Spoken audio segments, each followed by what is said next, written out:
Now we move on to our next topic, that is principle of conservation of momentum. This is also dynamics का part, but I have made a separate video for it ताकि dynamics वाली ज़्यादा बड़ी ना हो. ठीक है, इसको हम law of conservation of momentum भी कहते हैं. इसका basic wording क्या होती है? Total momentum of the system always remains constant. ठीक है, given that there is no external force. ये दो important word है. Total momentum remains constant given that there is no external force. तो इसको अगर हम अप्लाई करते हैं ना फॉर एएस फिजिक्स, तो हम ये कहते हैं कि momentum before collision is equal to momentum after collision. ठीक है, momentum before collision is equal to momentum after collision. ठीक है, सिंपल सी वर्डिंग है. Law of conservation of momentum क्या है? Total momentum remains constant given that there is no external force. और इसको यूज़ करते हुए हम ये कह सकते हैं कि momentum before collision is equal to momentum after collision. ठीक है, अच्छा यहाँ पे मुझे बच्चों बताओ total momentum of this system क्या होगा बिफोर कोलिजन? इस सिस्टम का बिफोर कोलिजन मोमेंटम होगा 2 इंटू 3 प्लस 1 इंटू -1, क्योंकि वेलोसिटी क्या है? नेगेटिव डायरेक्शन में. -1 इज इक्वल टू, ये बिफोर कोलिजन का आ गया, this will be equal to what? Momentum after the collision, that is equal to m into 1 की velocity towards the right hand side, that is positive, minus और sorry plus because the x velocity is also in the right hand direction, 1 into x. ठीक है, तो answer क्या आ जाएगा? 2 into 3 6, -1 5 is equal to 3 plus x. x किसके इक्वल हो जाएगा? 2 के इक्वल. ठीक है, मोमेंटम का बेसिक फार्मूला हमने क्या लगाया यहाँ पे हर इक्वेशन में? बेसिकली एक तो हमने ये लगाया ना कि law of conservation of momentum क्या होता है? Before collision momentum is equal to after collision momentum. और हर ऑब्जेक्ट की या मास की मोमेंटम निकालने के लिए क्या लगाया है? mv. अगर वेलोसिटी लेफ्ट हैंड डायरेक्शन में है तो उसे नेगेटिव कंसिडर किया. सिंपल ये लगाया and you get this value. अब इसमें सिर्फ x मिसिंग है, so you can calculate it by rearranging the formula. Yes, x is equal to 2ms-1. ठीक है, अच्छा दो तरह के कोलिजन्स होते हैं इन एएस लेवल जो हमने पढ़ने, elastic and inelastic. So first of all we will be studying elastic collisions. Elastic collisions की बच्चों 4 प्रॉपर्टीज़ हमेशा याद रखो. इलास्टिक कोलिजन की 4 प्रॉपर्टीज़ क्या होती हैं?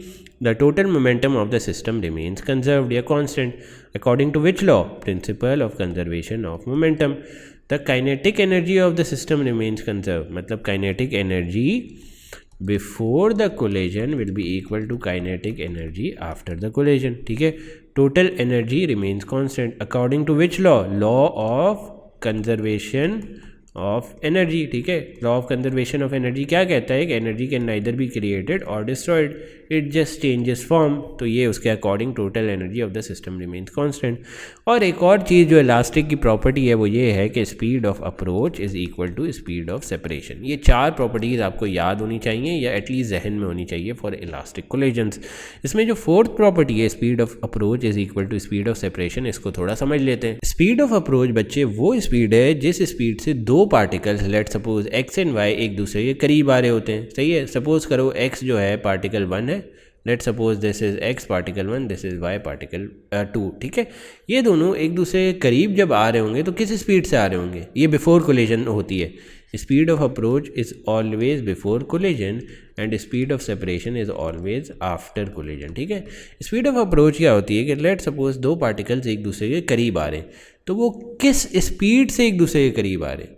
देखो, अगर x जो है 3 मीटर्स पर सेकंड से जा रहा है और y जो है 7 मीटर्स पर सेकंड से जा रहा है, तो दोनों एक दूसरे के करीब किस स्पीड से आ रहे हैं? It would be the sum of these velocity. क्योंकि एक सेकंड में अगर x 3 मीटर कवर कर रहा है और y 7 मीटर कवर कर रहा है, तो दोनों एक दूसरे के कितना करीब आए इन 1 सेकंड? 10 मीटर्स. तो कलेक्टिव स्पीड क्या हो जाएगी? 10 metres per second.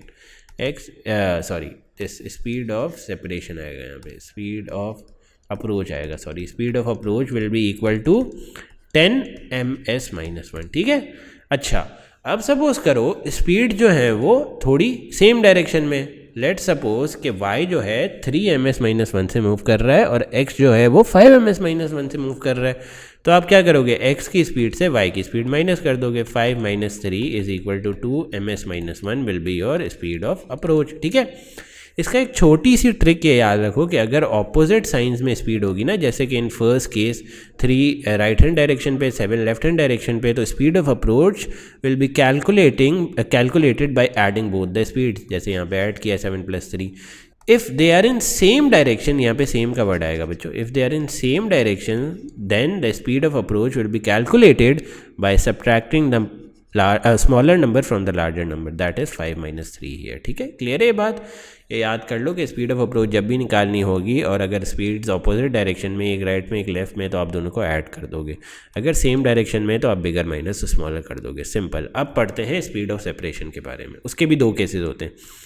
Speed of separation वो स्पीड होती है जिस स्पीड से आफ्टर कोलिजन दोनों पार्टिकल्स एक दूसरे से दूर मूव कर रहे होते हैं। Listen again, speed of separation वो स्पीड होती है जिस स्पीड से दोनों पार्टिकल्स एक दूसरे से दूर मूव कर रहे होते हैं आफ्टर कोलिजन। ठीक है, ये x मीटर्स पर सेकंड है, ये y मीटर्स पर सेकंड है। आफ्टर कोलिजन ये एक दूसरे से दूर मूव कर रहे हैं। तो स्पीड्स ऑपोजिट डायरेक्शन में तो क्या होगी स्पीड ऑफ सेपरेशन? दोनों का सम होगी। 11 + 4 = 15, that is the speed of separation. Unit क्या आ जाएगा? Metres per second.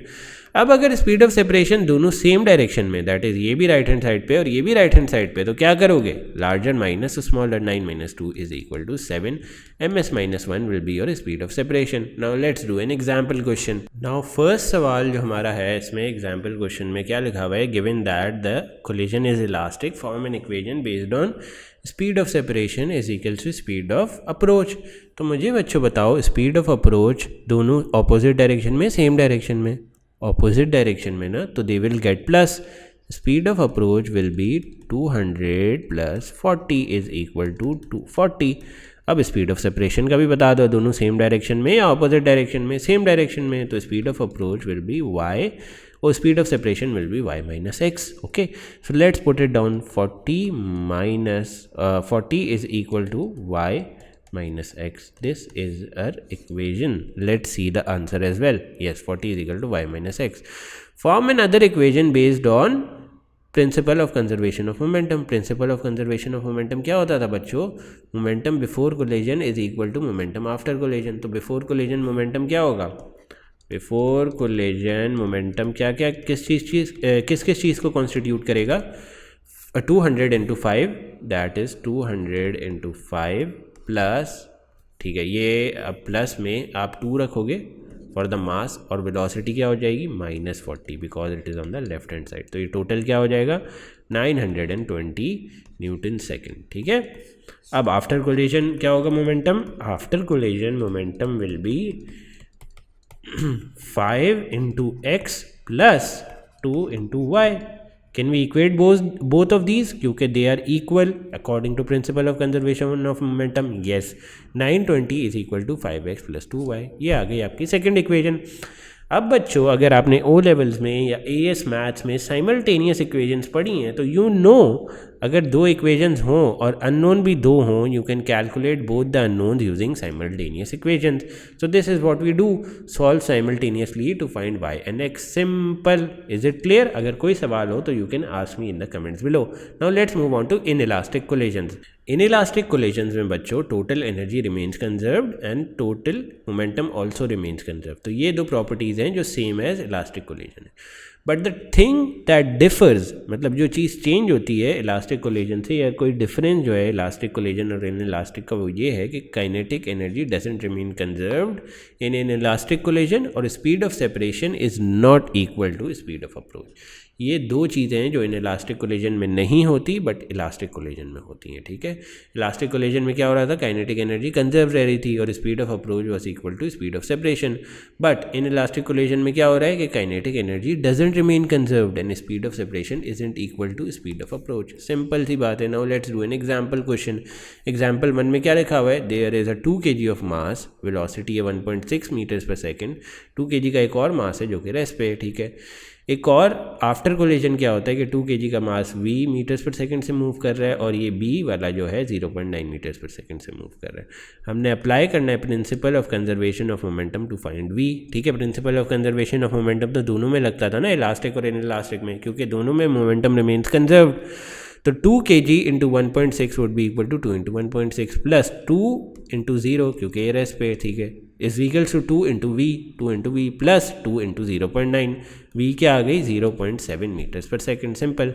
Prove that the collision is inelastic. Collision is inelastic किस तरह प्रूव कर सकते हैं कि speed of approach is not equal to speed of separation, या क्या दिखा सकते हैं, दो चीज़ों से इनइलास्टिसिटी प्रोड्यूस्ड प्रूफ हो सकती है, कोई भी एक कर दो एग्जाम में फुल मार्क्स मिल जाएंगे, या तो ये कर दो speed of approach is not equal to speed of separation, या ये दिखा दो कि kinetic energy before is not equal to kinetic energy after the collision. तो मैं फर्स्ट वाला कर देता हूँ सिंस इट्स ईजी, सेकंड वाला भी देख लेंगे। काइनेटिक स्पीड ऑफ अप्रोच क्या होगी, किस स्पीड से ये दोनों एक दूसरे को अप्रोच कर रहे हैं 1.6, क्यों, क्योंकि ये रेस्ट पे है और सिर्फ इसी की स्पीड है, तो स्पीड ऑफ अप्रोच क्या हो जाएगी 1.6 मीटर्स पर सेकेंड। स्पीड ऑफ सेपरेशन क्या हो जाएगी बच्चों, speed of separation will be 0.9 minus 0.7, क्यों, क्योंकि they are in the same direction, तो बिगर माइनस स्मॉलर। तो मुझे बताओ is speed of approach that is 1.6 equal to speed of separation that is 0.2, no, speed of approach is not equal to speed of separation, hence ये inelastic collision होगा। Kinetic energy वाला भी कर लेते हैं। बिफोर कोलिजन काइनेटिक एनर्जी किस चीज़ की होगी, सिर्फ इस वाली बॉल की होगी, क्यों, क्योंकि बी वाली बॉल जो है वो रेस्ट पे 1/2 m क्या है 2, स्पीड क्या है 1.6 स्क्वायर, तो क्या हो जाएगा 2.56 जूल्स। आफ्टर कोलिजन क्या है, दोनों की वेलोसिटीज़ हैं कुछ ना कुछ, वी क्या थी 0.7 और ये वाली क्या है 0.9, तो दोनों की काइनेटिक एनर्जीज निकाल के सम अप कर लेते हैं 1.3 joules. So 1.3 joules is not equal to 2.56 joules, hence kinetic energy before and after are not same and hence it is an inelastic collision. Also speed of approach is not equal to speed of separation, ये भी मैंने आपको करके दिखा दिया है। Now let's move to example number 2। Example number 2 में क्या है बच्चों, 14 kg की एक बॉल है जो 20 ms-1 से मूव कर रही है, 6 kg की एक बॉल है जो कि रेस्ट पे है, ठीक है। एक कॉमन वेलोसिटी एक्वायर कर लेते हैं after collision and they combine, ठीक है। आफ्टर कोलिजन क्या होता है, ये बिफोर कोलिजन की ड्राइंग है and this is after collision की ड्राइंग। आफ्टर कोलिजन क्या होता है बच्चों के, ये दोनों एक दूसरे से कंबाइन हो जाते हैं, ठीक है। तो एक बात हमेशा ये याद रखो, हमेशा ये याद रखो कि अगर आफ्टर कोलिजन दोनों पार्टिकल्स स्टिक कर जाते हैं ना, तो it will be always in elastic collision. क्यों, क्योंकि अगर आफ्टर कोलिजन दोनों स्टिक कर जाते हैं तो स्पीड ऑफ सेपरेशन तो ज़ीरो हो गई ना, और इनिशियली स्पीड ऑफ अप्रोच तो नॉन ज़ीरो ही होगी, तभी ये एक दूसरे के करीब आएंगे। स्पीड ऑफ अप्रोच क्या होगी इस केस में स्पीड ऑफ अप्रोच होगी 20 और स्पीड ऑफ सेपरेशन क्या है 0। तो हेंस हमें देखने से ही पता चल जाएगा कि अगर कभी पार्टिकल्स स्टिक कर गए एक दूसरे से तो hence they will be in elastic collision, ठीक है। अब v निकालना है इसमें हमने, v इज़ वेयर, ये कॉमन वेलोसिटी को हमने v कहा है, so it is easy. 14 × 20 plus 6 × 0 is eight before collision का momentum is equal to 14 + 6 × v after collision का मोमेंटम, v क्या आ गया 14 ms-1, ठीक है। अब हमने क्या प्रूव करना है, the collision is in elastic, या तो ये प्रूव कर दो कि अभी जो मैंने बताया speed of approach is not equal to speed of separation, या फिर काइनेटिक एनर्जी निकाल के प्रूव कर दो, आइदर वे इज करेक्ट, ठीक है। ये मैंने यहाँ पे किया हुआ है, you can go through it, it is pretty simple. पिछले सवाल में भी हमने यही किया था। Let's not waste time and move to the next topic, ठीक है। ये देखो यहाँ पे काइनेटिक एनर्जी आफ्टर कोलिजन क्या आ रही है 1960 जूल्स, और बिफोर कोलिजन क्या आ रही है बच्चों, बिफोर कोलिजन आ रही है 2800 जूल्स। तो डू गो थ्रू दिस, ठीक है। सेम किया हुआ है, ये देखो speed of approach is not equal to speed of separation, ये भी दिखाया हुआ है, this could also prove in elastic collision. और यहाँ पे वही पॉइंट लिखा हुआ है जो मैंने अभी आपको ऊपर बताया कि अगर दो पार्टिकल्स स्टिक कर जाते हैं एक दूसरे के साथ तो hence it is most likely in elastic collision, ठीक है। Now let's move on to applying principle of conservation of momentum in 2 dimension, सही है। अच्छा, the basic rules remain same कि बिफोर कोलिजन जो मोमेंटम होगा ना, before collision is equal to after collision का मोमेंटम, बट एक चीज़ जो इसमें हम एडिशनल करते हैं ना, इसमें हम 2 डायमेंशंस में अपनी इक्वेशन बनाते हैं। फर्स्ट ऑफ ऑल एक्स के डायरेक्शन में अपनी इक्वेशन बनाते हैं, एक्स एक्सिस पे क्या हो रहा है उस डायरेक्शन में एक मोमेंटम की इक्वेशन बनाते हैं, टेकिंग दिस रूल कि before collision momentum is equal to after collision. फिर एक और इक्वेशन बनाते हैं जिसमें हम वाई एक्सिस में जितने भी मोमेंटम होते हैं उनको कंसिडर करते हैं before and after and equate them to 0 या बिफोर एंड आफ्टर इक्वल कर देते हैं, ठीक है। क्या करते हैं, देखो हमने ये वाला रूल तो लगाना ही लगाना है, principle of conservation of momentum, बस हमने इसमें एक एडिशनल स्टेप ये करना है कि इसमें 2 एक्सिस के लिए लगाना है। इनिशियली हम सारे सवालों में क्या कर रहे थे, सिर्फ एक्स एक्सिस में मोमेंटम का रूल लगा रहे थे, अब हम एक्स में भी लगाएंगे वाई में भी लगाएंगे, सिंपल सी बात ये याद रखो, ठीक है। Calculate x and y using principle of conservation of momentum. ठीक है, first of all principle of conservation of momentum लगाते हैं हॉरिजॉन्टल प्लेन में। तो बिफोर कोलिजन मुझे बताओ, इसका मास था 3, वेलोसिटी थी 1, प्लस क्या हो जाएगा 2 × 0, यही लिखा हुआ है हमने यहाँ पे। ठीक है, अब आफ्टर कोलिजन आओ। आफ्टर कोलिजन क्या हो रहा है कि एक चीज़ मूव कर रही है x मीटर्स पर सेकेंड से at an angle of theta. ठीक है, तो इसकी x डायरेक्शन में वेलोसिटी क्या हो जाएगी, x cos थीटा, और इसका वेट क्या है 3, यही हमने यहाँ पे लिखा हुआ है। प्लस प्लस प्लस प्लस दूसरी 2 kg वाला मास कितनी वेलोसिटी से मूव कर रहा है, 0.8 सेकेंड से, and in the 20 degree angle. तो इसकी एक्स एक्सिस में क्या वेलोसिटी हो जाएगी, 0.8 cos 20। ठीक है, और इसका मास क्या हो जाएगा, मास होगा 2। तो यही हमने यहाँ पे भी लिख दिया। ठीक है, this is our equation for the x axis. ये आ गई equation for the x axis.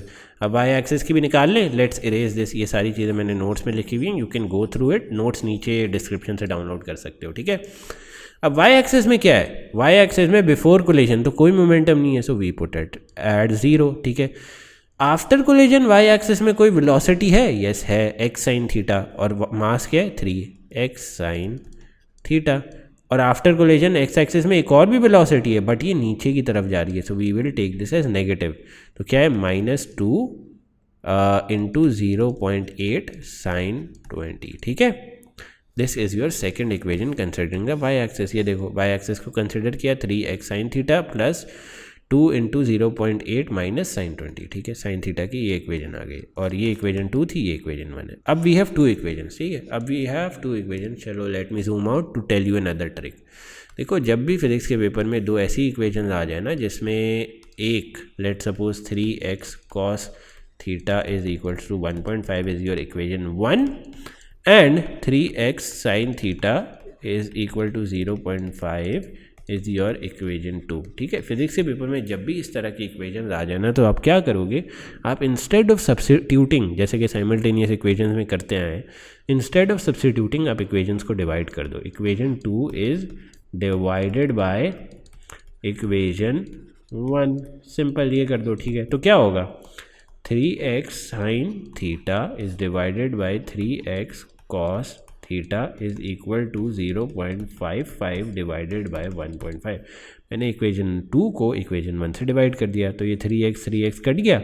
Sign theta upon cos theta क्या होता है, tan थीटा। आप इजीली अब थीटा निकाल सकते हो। tan theta is equal to 0.55 divided by 1.5। Theta would be equal to what, tan inverse 0.55, erase this one, okay, this is not 1, 0.55 divided by 1. इस तरह थीटा आ जाएगा, और थीटा को फिर किसी भी इक्वेशन 1 या 2 में पुट करोगे तो एक्स भी आ जाएगा। So I hope this was also clear how to calculate momentum in the 2 directional plane. ठीक है, अच्छा, now let's move on to the next question. इस क्वेश्चन में क्या लिखा हुआ है बच्चों, वी हैव अ कोलिजन जिसमें we have 2 objects before collision. उनकी वेलोसिटी क्या है, 5 meters per second and 1 meters per second. तो स्पीड ऑफ अप्रोच क्या हो जाएगी, बिगर minus smaller, that is 5 - 1 is equal to 4। Speed of separation क्या हो जाएगी, speed of separation is bigger minus smaller, क्योंकि दोनों सेम डायरेक्शन में, इट इज इक्वल टू 1। तो speed of approach is not equal to speed of separation, hence this is an inelastic collision. Simple.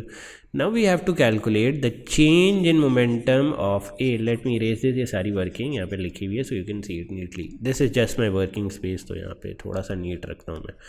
अच्छा, speed of change in momentum of A किस तरह निकालोगे, momentum final for A minus momentum initial of A। तो A का initial momentum क्या है, final initial momentum, चलो पहले फाइनल निकाल लेते हैं। फाइनल मोमेंटम फॉर A क्या है, 20 × 2। अच्छा, इनिशियल मोमेंटम क्या था, 20 × 5। मास और वेलोसिटी रख के ही मोमेंटम निकालते हैं, अगर किसी को अभी तक नहीं पता तो। ठीक है, अच्छा, तो क्या आ गया, 40 - 100 is equals to -60 newton second. This is your change in momentum for A. ठीक है, देख लेते हैं आंसर क्या आता है। ये हमारा change in momentum for A क्या आया इसमें, यस, -60 आया। Now calculate change in momentum for B. Similar approach, change in momentum for B अगर निकालना है तो हम क्या करेंगे, change in momentum for B निकालना है तो क्या करेंगे, final momentum for B minus initial momentum for B. Simple. Final क्या है इसका, 30 kg आई गेस इसका mass, yes 30 into three minus initial क्या है 30 इंटू 1, ये क्या आ गया 60 न्यूटन्स पर second. This is your change in momentum for B. Simple, आपने लिख दिया यहाँ पे।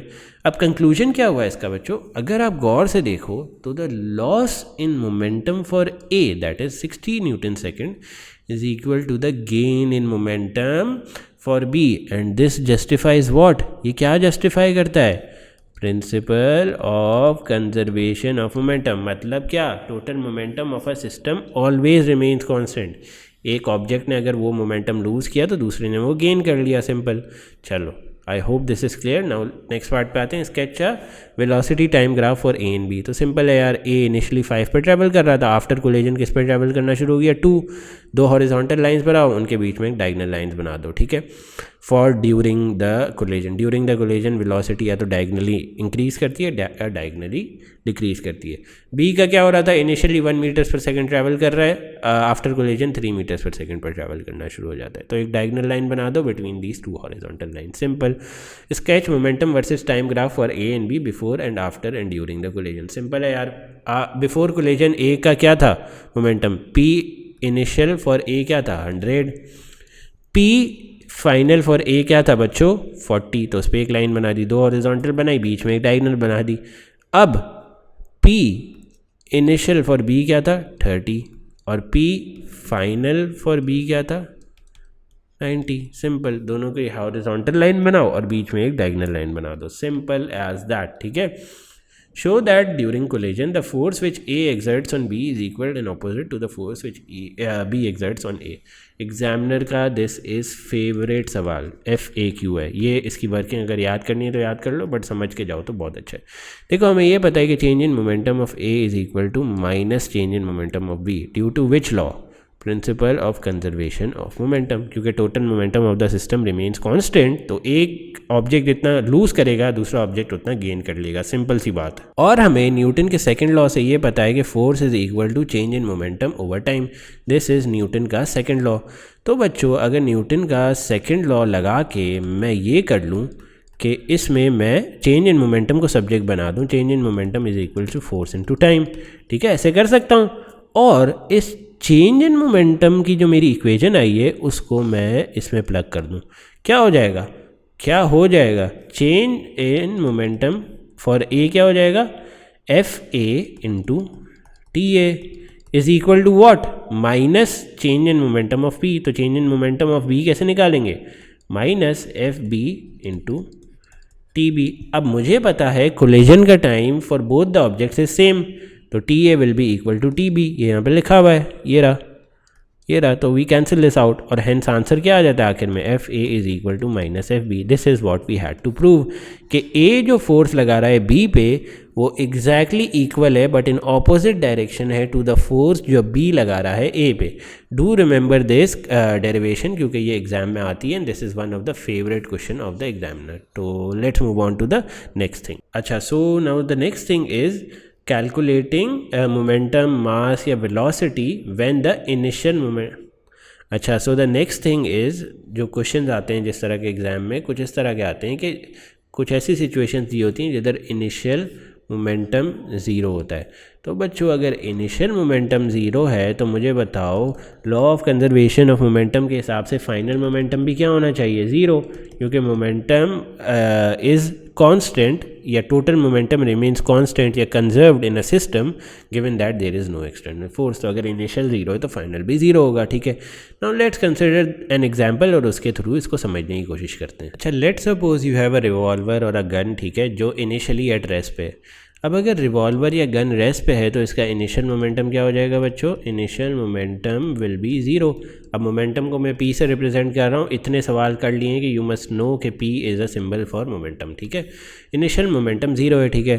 तो बच्चों, अगर we fire a bullet from it तो final momentum after firing a bullet will also be zero, ठीक है। तो let's see an example and see the calculation, ठीक है। बच्चों अब बुलेट का वेट जो है वो 0.05 kg है and it is moving at the right hand side with the velocity of 300, ठीक है। और गन का वेट क्या है, गन का वेट इज़ हमें ऊपर बताया गया 2 kg है, ठीक है, and it is moving with the velocity of v(ms-1) towards the left hand side. तो चलो इसमें principal of conservation of momentum लगाते हैं सिंपली, ठीक है। Principle of conservation of momentum simply लगाओगे तो आपको पता है इनिशियल मोमेंटम क्या था 0, फाइनल मोमेंटम क्या होना चाहिए 0। तो इन दोनों का सम जो है, ये जो बुलेट का मोमेंटम है और गन का मोमेंटम का जो सम है that must be equal to 0, वही हमने यहाँ पे रखा है, ठीक है। तो बुलेट का क्या था मास 0.05 kg, किस वेलोसिटी से मूव करी थी 300, प्लस गन का क्या मास था 2, वेलोसिटी नेगेटिव क्यों आएगी, because it was moving in the left hand direction, ठीक है। तो v आ जाएगा आपके पास 0.75 kg, यस आ जाएगा। This is the first method of solving सवाल जब इनिशियल मोमेंटम 0 होता है। हम 3-4 मेथड देखेंगे इस तरह के सवाल सॉल्व करने के लिए, ठीक है।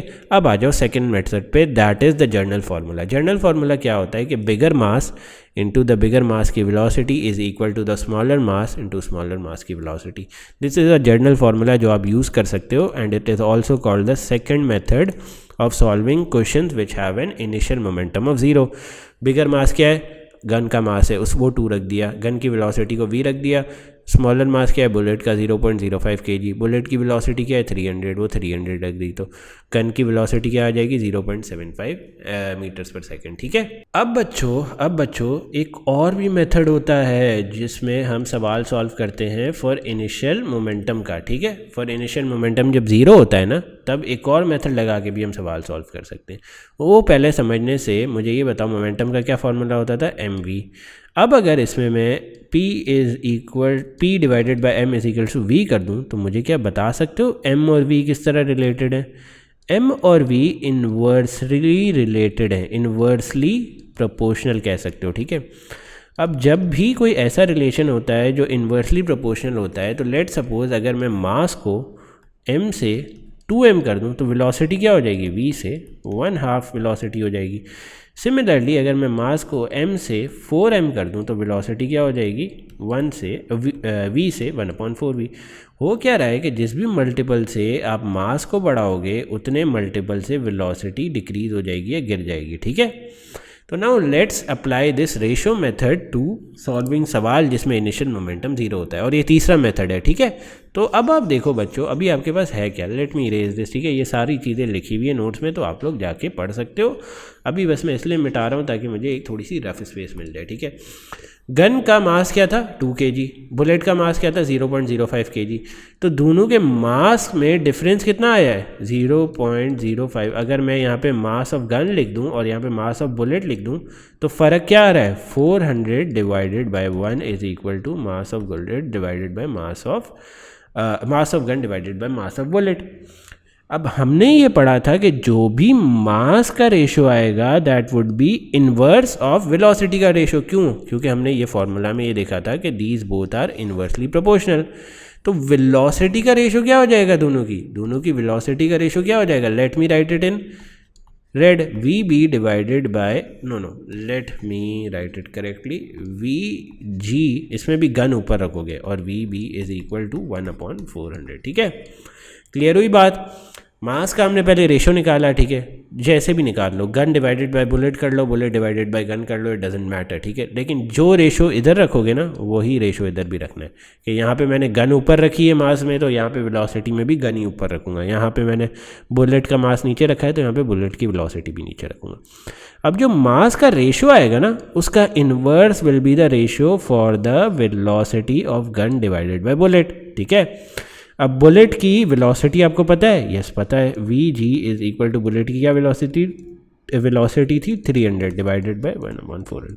तो गन की वेलोसिटी आ सकती है, बिल्कुल इजीली आ सकती है, V G will be equal to 300 divided by 4। Simple, ये you can solve this with the ratio method. तो देखो यहाँ पे मैंने वर्किंग की हुई है, you can go through it, और अगर नहीं समझ आता तो you can rewind the video as well, वापस भी समझ सकते हो। फिर भी नहीं समझ आता तो you can ask me in the comments below, मैं वापस समझा दूंगा, ठीक है।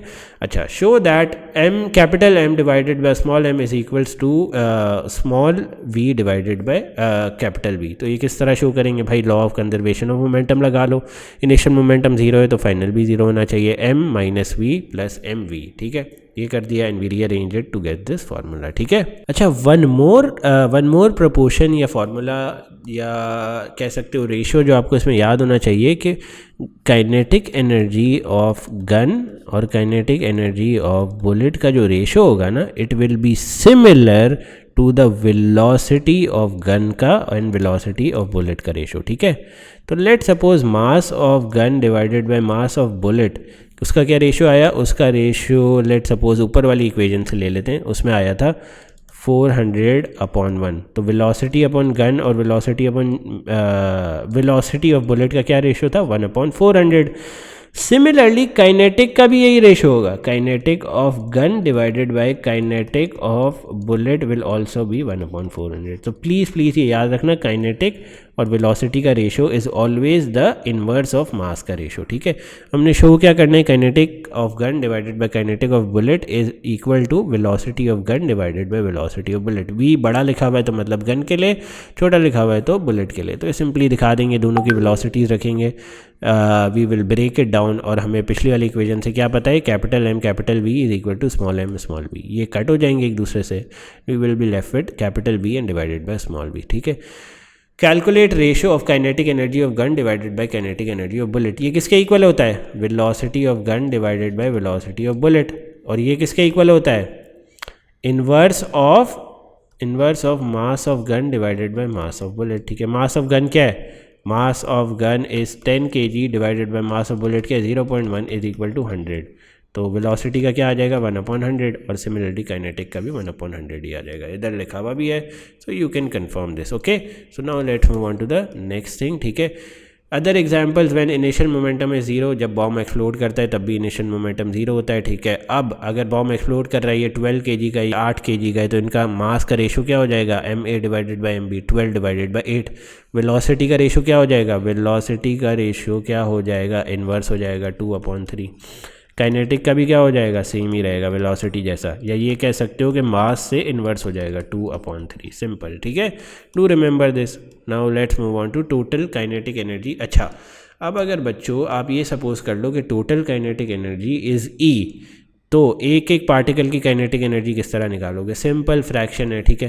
फ्रैक्शन किस तरह है भाई? अब अगर मैं बोलूँ कि जब ये टूटा ना तो इसकी काइनेटिक एनर्जी टोटल थी E, तो इसमें ए पार्ट की काइनेटिक एनर्जी किस तरह निकालूंगा? ए पार्ट में कितनी काइनेटिक एनर्जी है? 2, तो उसको 2 लूँगा, सम कितना है? 2 + 3 5 इंटू ई से इक्वेट कर दूंगा, दिस वुड बी ए की एनर्जी। सिंपल, फ्रैक्शन में क्या करते थे?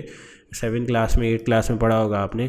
अगर आपको एक काइनेटिक एनर्जी के दो अगर आपको दिया हुआ है कि kinetic energy of A is 2 proportions and kinetic energy of B is 3 proportions, तो टोटल proportions कितने हो जाते थे? 5।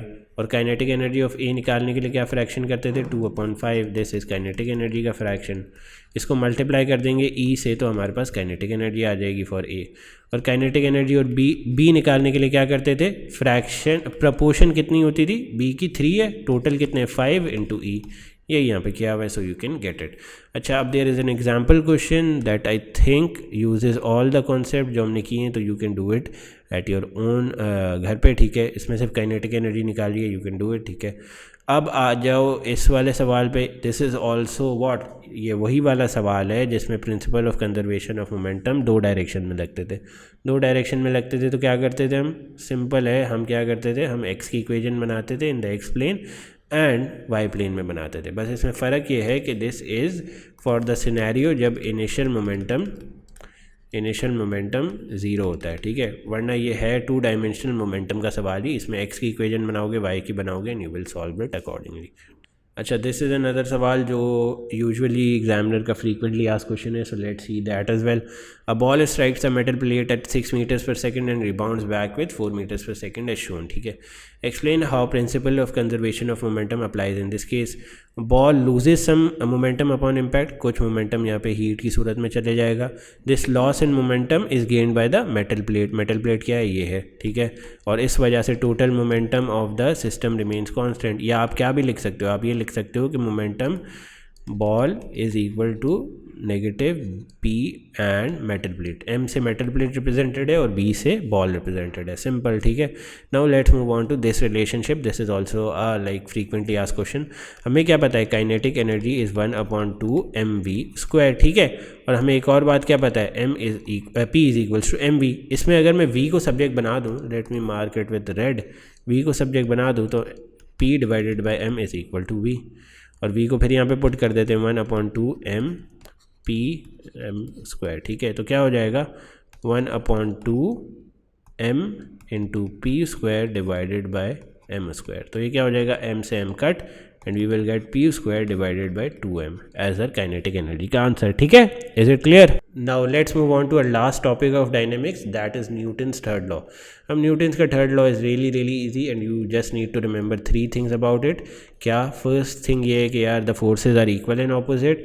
द फोर्सेज आर इक्वल, पहला पॉइंट है. द फोर्सेज आर ऑपोजिट, दूसरा पॉइंट है. And the forces act on different bodies. ये पॉइंट बहुत सारे लोग भूल जाते हैं. This is the third point. ठीक है, so let's do an example question. Let's suppose there is a 21 newton की force acting on an object A B that are combined together. ठीक है, जिसमें ए का मास क्या है 2 kg, बी का मास क्या है 5 kg. और find the acceleration of the system. तो एक्सेलरेशन निकालेंगे किस तरह, F is equals to M A. Force क्या लग रही है 21, मास क्या है टोटल 7, एक्सेलरेशन क्या हो जाएगी 3. ठीक है, ms-2.